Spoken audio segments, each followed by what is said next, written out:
I thought I'd heard it all after 43 years of marriage. But when Margaret sat across from me at our kitchen table last Thursday and said, "Robert, I think it's best if you don't come to the cottage this Christmas," I felt something inside me crack like lake ice in spring. "What do you mean, don't come?" I asked, setting down my coffee. She wouldn't meet my eyes. "The kids think. We all think it might be easier if you stayed home this year. You've been so difficult lately." Difficult. That word hung in the air between us like smoke. Difficult how? You know how. She was using that tone, the one she'd started using about a year ago. Patient but strained, like she was explaining something to a slow child. At Thanksgiving, you argued with Trevor about his business. At Emma's birthday, you made that comment about her boyfriend's tattoos. The kids are tired of walking on eggshells. Trevor was our son, 41, divorced, working in marketing. Emma was 38, our daughter, a social worker. Good kids. I thought we'd raise them well. I was having a conversation, I said. Trevor asked what I thought about his idea. You called it impractical. It was impractical. He wanted to quit his stable job to start a podcast about cryptocurrency. I was being honest. Margaret sighed. That deep, disappointed sigh I'd been hearing a lot lately. That's exactly what I mean, Robert. You can't just be supportive. Everything has to be your way, your opinion, your judgment. I sat there, looking at the woman I'd loved since 1979. We'd met at the University of Toronto, married young, built a life together. 3 kids, a house in North York, respectable careers. I'd worked as a civil engineer for the city for 35 years. Bridges, infrastructure, the kind of work nobody thinks about until something goes wrong. I was good at it. I took pride in it. "So that's it?" I asked. 43 years and I'm uninvited from Christmas? It's not forever. Just this year. Give everyone some space. She reached across the table like she might take my hand, then thought better of it. "Maybe you could spend it with your brother?" My brother Paul lived in Vancouver. We talked maybe twice a year. "Right," I said. That night, I lay awake while Margaret slept beside me. The house was quiet. Too quiet. I thought about all the Christmases at the cottage, the family tradition we'd started when Trevor was 5, the snow, the fireplace, Margaret's tourtière, the kids opening presents, grandkids running around in the last few years. And now I was being cut out of it like a tumor. The next morning, Margaret had already left for her book club when I woke up. There was a note on the counter. "Didn't want to wake you. There's coffee." I sat in my workshop in the basement most of that day. I'd been spending more time down there lately. It was the only place that felt like mine anymore. The house had slowly transformed over the years into Margaret's domain, decorated with her taste, organized by her rules. But the basement was still mine, cluttered with my tools, my projects, my way of thinking. I'd been working on something for the past 8 months. Nothing the family knew about. They probably wouldn't have cared if they did. To them, I was just old Robert, puttering around in his workshop, avoiding real life. But this was real, more real than anything I'd done in years. It started with a conversation I'd had with a former colleague, David Chen, at a retirement party back in March. David had gone into consulting after leaving the city, working with tech startups on infrastructure projects. Over drinks, he mentioned something that caught my attention. "Biggest problem in modern construction," he'd said, "is coordination. You've got architects, engineers, contractors, suppliers, all using different systems, different software, different measurements. Half the delays and cost overruns come from miscommunication." I'd nodded. I knew this intimately. I'd spent decades dealing with it. "Someone needs to build a universal platform," David continued. "Something that translates between all these different systems in real time. AI-driven, maybe. Could save billions across the industry." He'd said it casually, already moving on to complaining about his golf game. But I couldn't stop thinking about it, because I knew something David didn't know, something almost nobody knew. Back in the 90s, when I was working on the infrastructure for the Shepherd subway line, I'd developed a coordination system. Nothing fancy, just a way of standardizing communications between different contractors. It had worked so well that they'd used it for years afterward, but it was analog, paper-based, limited. The city owned it, and eventually, it was forgotten as new technologies emerged. But I still had the principles, the methodology, the framework. and I'd been thinking for years about how to modernize it. After that conversation with David, I started working. Really working. Not just thinking or planning, but building. I taught myself Python, studied machine learning, read everything I could about modern construction technology. Margaret thought I was just wasting time on the computer. The kids made jokes about Grandpa learning to code. But I was building something, a platform, an algorithm, a solution to the exact problem David had described. By November, I had a working prototype. It wasn't pretty, but it worked. I tested it on old project data I still had access to, and the results were remarkable. The system could reduce coordination time by up to 60%, cut costs by 40%, and catch errors before they became expensive problems. I showed it to David, just casually, over coffee. Remember that conversation we had? I've been tinkering with something. He looked at my laptop screen for 5 minutes without saying anything. Then he looked at me, really looked at me, like he was seeing someone he didn't recognize. "Robert," he said slowly, "do you understand what this is? A coordination platform?" "No," he shook his head. "This is a billion-dollar idea. This is industry changing. How long have you been working on this?" 8 months, give or take. He laughed, but it wasn't a normal laugh. It was shocked, almost breathless. "You built this in 8 months? By yourself?" "It's not that complicated. The core principles are solid. I just needed to translate them into modern technology." David leaned back in his chair. "Robert, I know people, venture capitalists, tech investors. Can I show this to them?" I shrugged. What did I have to lose? My family thought I was obsolete anyway. "Sure," I said. "Why not?" That was 3 weeks ago. David moved fast. He connected me with a firm called Apex Ventures, based in Toronto. They specialized in construction technology, and they were very interested. Very interested.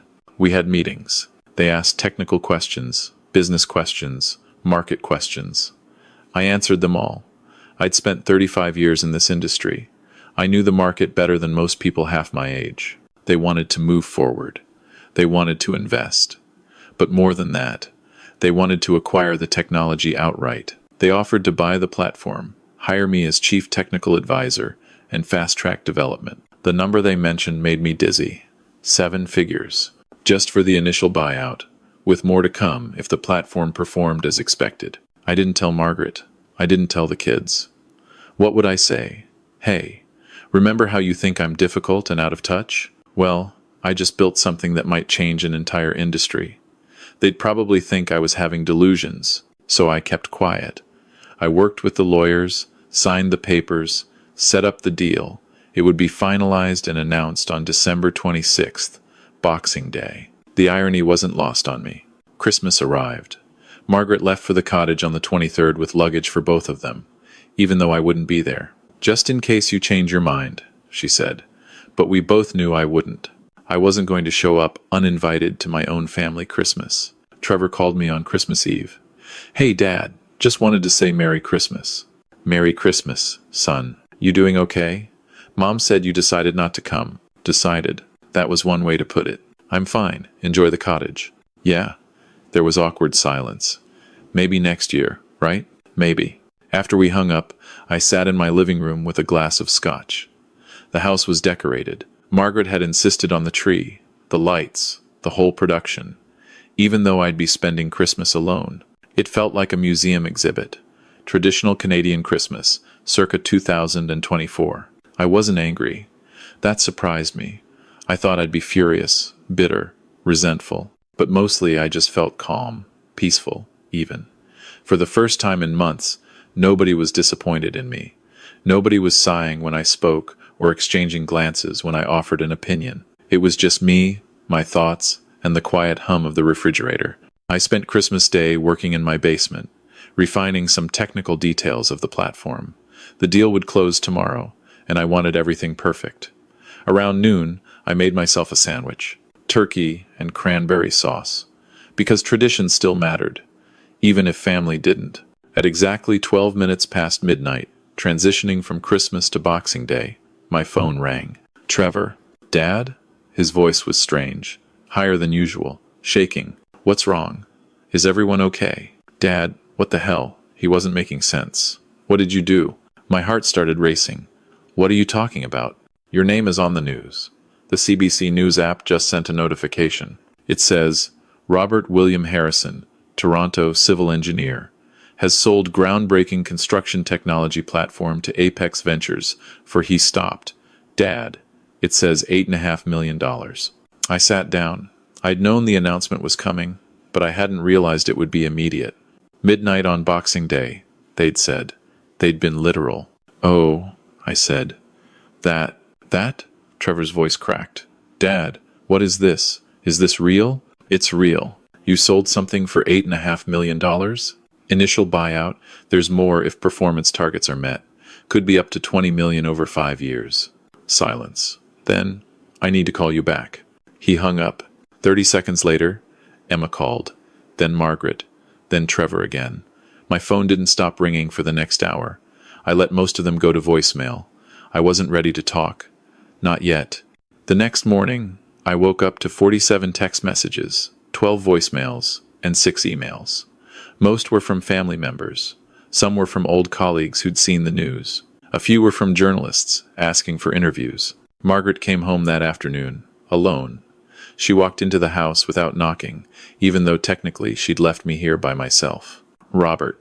She just stood there in the doorway. Why didn't you tell me? Tell you what? Don't play games.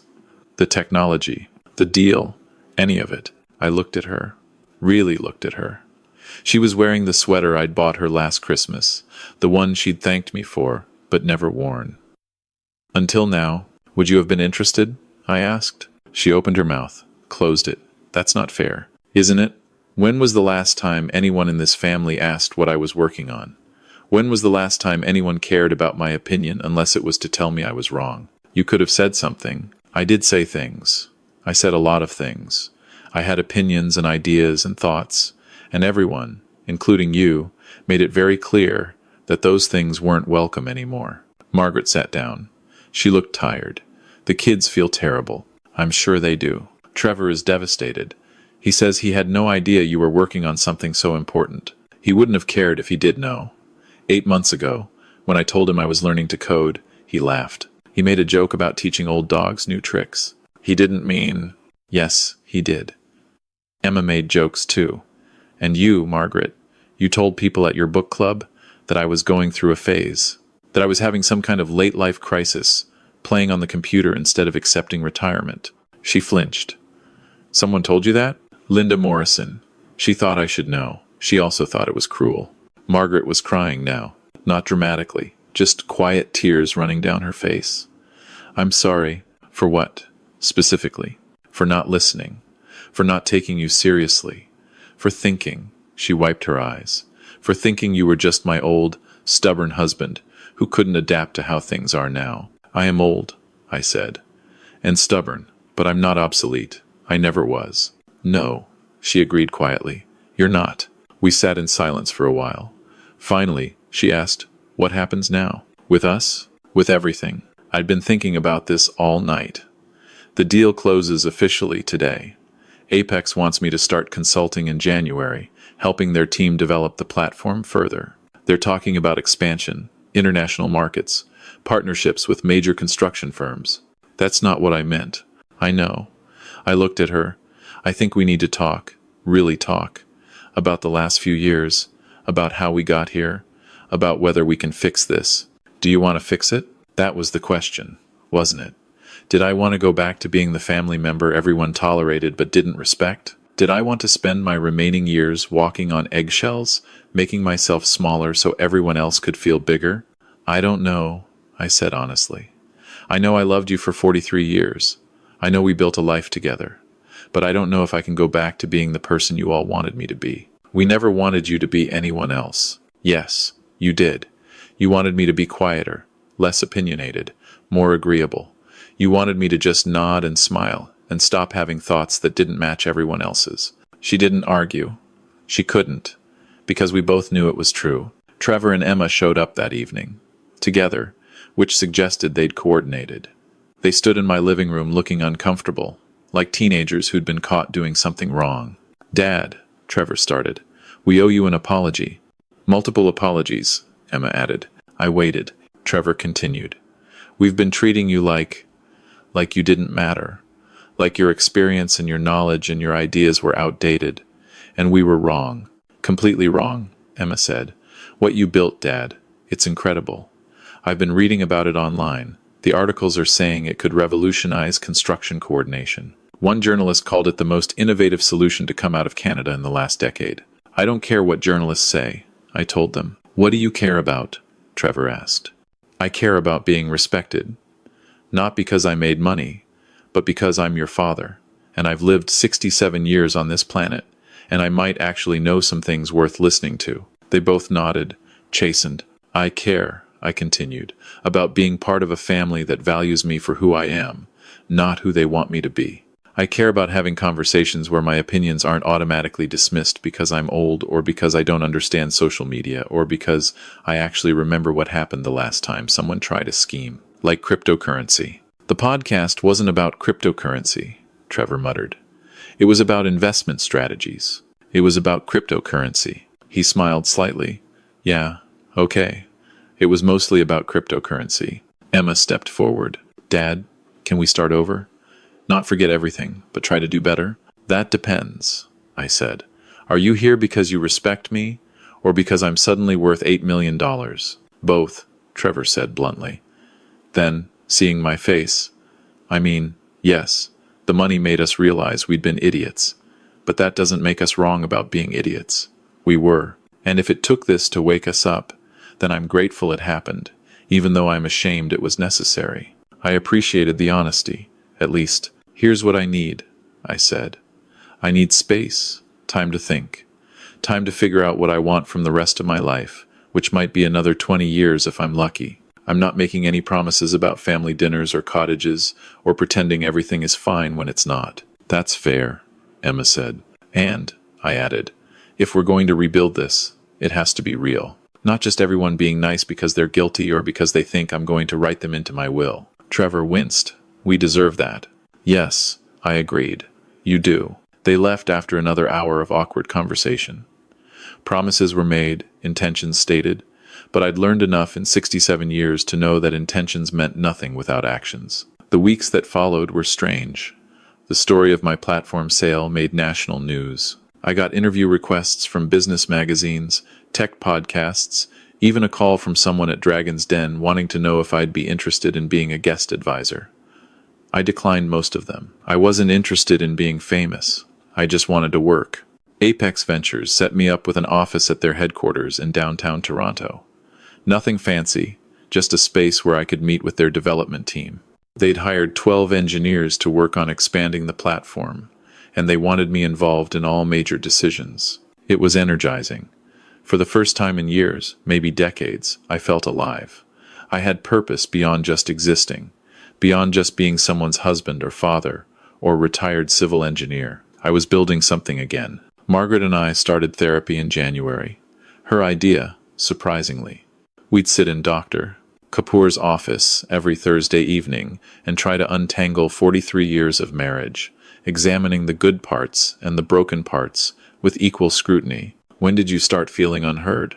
Dr. Kapoor asked me during one session. I thought about it. Gradually. Maybe 10 years ago. The kids were adults, making their own lives.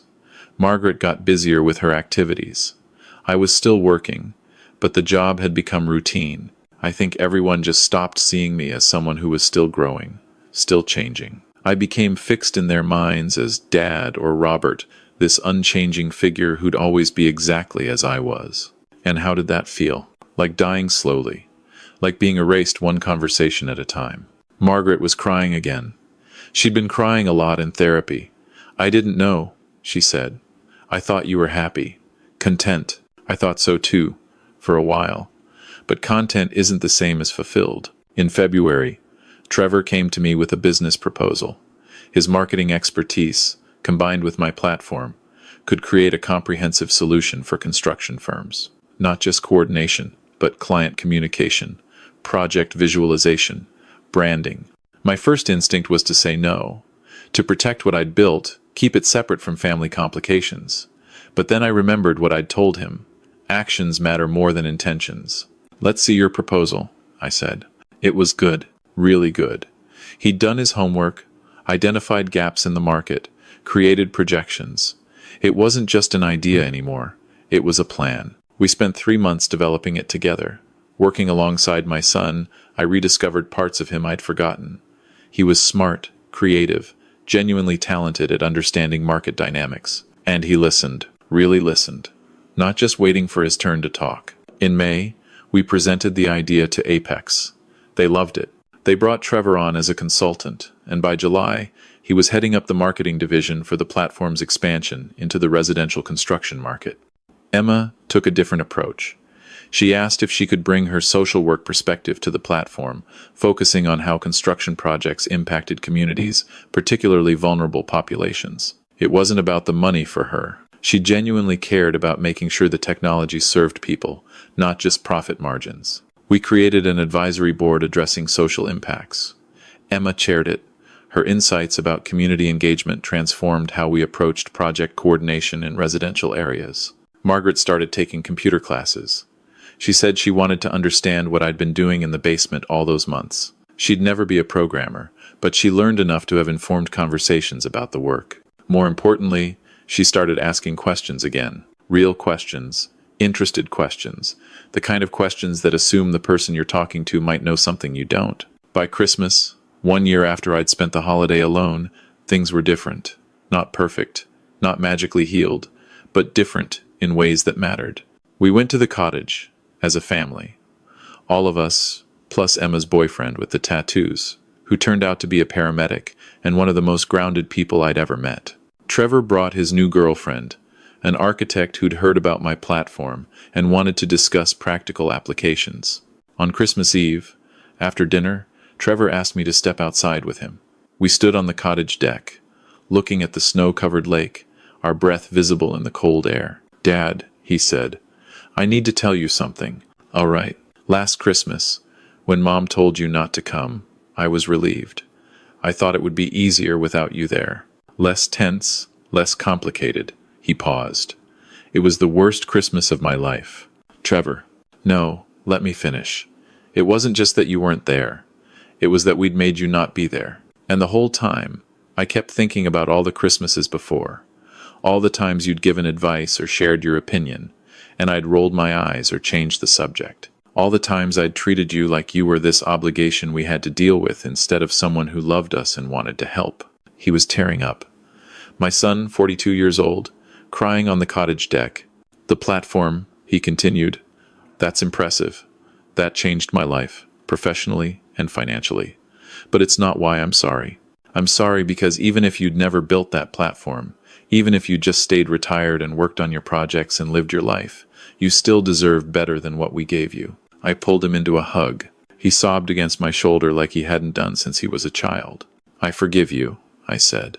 "But more than that, I'm proud of you. For recognizing it, for changing, for being willing to do better.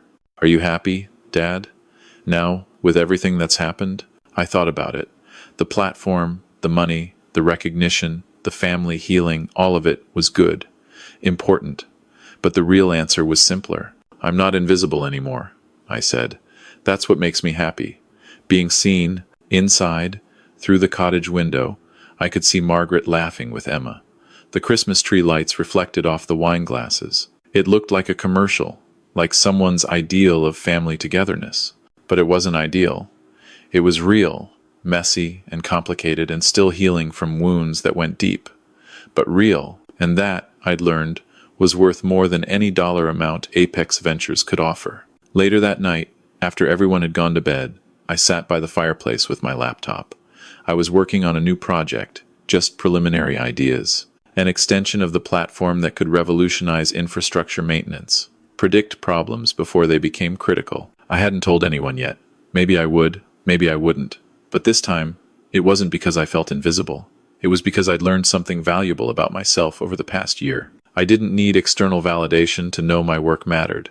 I didn't need anyone's permission to keep growing, keep learning, keep building. At 67, I was just getting started. My phone buzzed. A text from David Chen. "Saw the quarterly numbers. Your platform is exceeding every projection. You've built something special, Robert.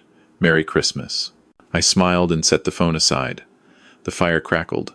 Snow fell outside the window.